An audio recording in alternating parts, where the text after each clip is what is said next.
Hello ladies and gentlemen, welcome back to another old school video. Today we are going to cover the update that just came out this Thursday. Within the update there was a bunch of interesting stuff. They have buffed pest control, they've made a gay pride event, and they've made a bunch of different changes that were small but necessary. So let's get right into the news.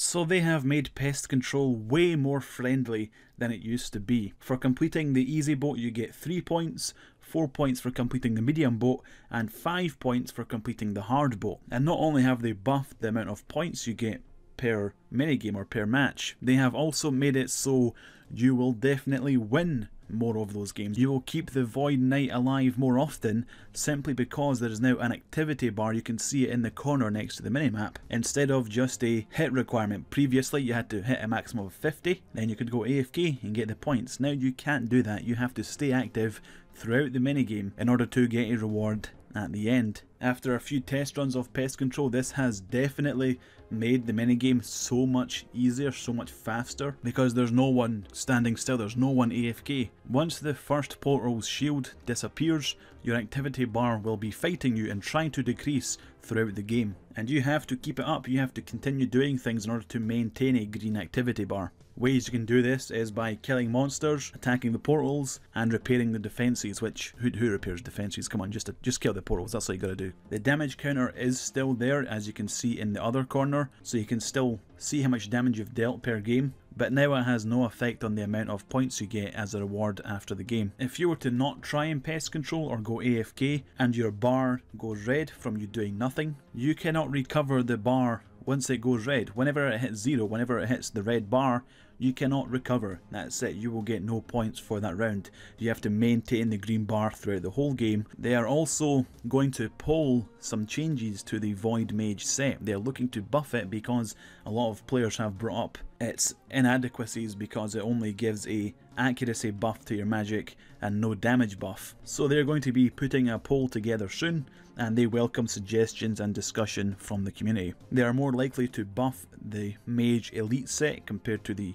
regular base Mage set. For a very limited time, non-members can log into the members worlds throughout the weekend. This is going to run for 4 days until the 12th of June. So if you're a free-to player, you can now log into members worlds and try it out. My advice would be do the quests that give you lots of XP before you go back to being free to play, and don't spend money on members items if you don't plan on continuing your membership, because otherwise after the 12th of June you will have your bank filled with members items that you cannot interact with, that you cannot sell when you go back to being free to play, and it will just be a waste of money. So that's my advice if you're a free to player looking to try out members. And the controversial update, Gilbert's Colours. It is a gay pride event which was developed by Mod Wolf. It has been the centre of a lot of controversy over the last couple of days, but it still ended up in game. It's a very short event. The NPC in Lumbridge standing by the rainbow gives you 6 riddles, and if you solve them, it takes you around the free-to-play zone within RuneScape collecting pieces of scarf from rainbows. If you don't feel like taking part in this event, you can always buy the scarf afterwards at Diango's shop. And if you're about to do the event, I can quickly tell you where all the locations are, but if you want to figure the riddles out for yourself, I would skip ahead 10 seconds or so. There are 6 locations that you need to go in order to collect the colours for the scarf, one of them being the Duel Arena to the east of the bank, Wizard's Tower behind the Wizard's Tower by the Fairy Ring, there's one at the top of Falador Castle, there is one at Mud Skipper Point, there is one in the Goblin Village, and there is one to the south of Varrock, south of the Dark Wizards in the sheep enclosure. It's like a little farm enclosure, there's a rainbow in there too. Those are your 6 locations if you're looking to complete this scarf like we did here. As you can see, I took the clan chat out for a little family gathering and we went and done the event together. It was actually pretty fun, but yeah, that's it. There's nothing else to it. You just go around collecting pieces of scarf and you eventually create this rainbow love heart looking thing, which I probably won't ever use. After today it'll probably get dropped or destroyed or put in the player-owned house. No one has yet received the Inferno pet, and items dropped within the Inferno now stay on the floor for 30 minutes instead of despawning sooner, and you can no longer teleport out of the Inferno. And Jagex have stated in this dev blog that they will take serious action against players who try to buy Inferno capes when they pay someone to do the Inferno for them.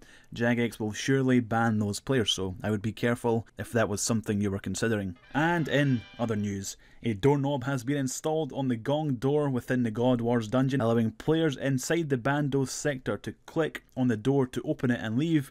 Previously, any player walking near that door would be teleported out whether they liked it or not. A simple doorknob renders this unnecessary.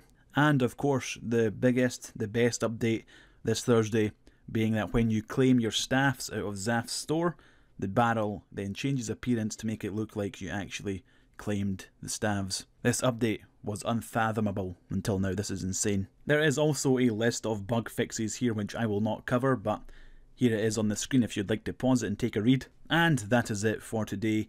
Ladies and gents, if you found this video informative in any way, if you enjoyed it, feel free to leave a rating and a comment below. It really does help out the channel a bit, and it would be nice if you considered checking out the Patreon page. Thank you very much for watching.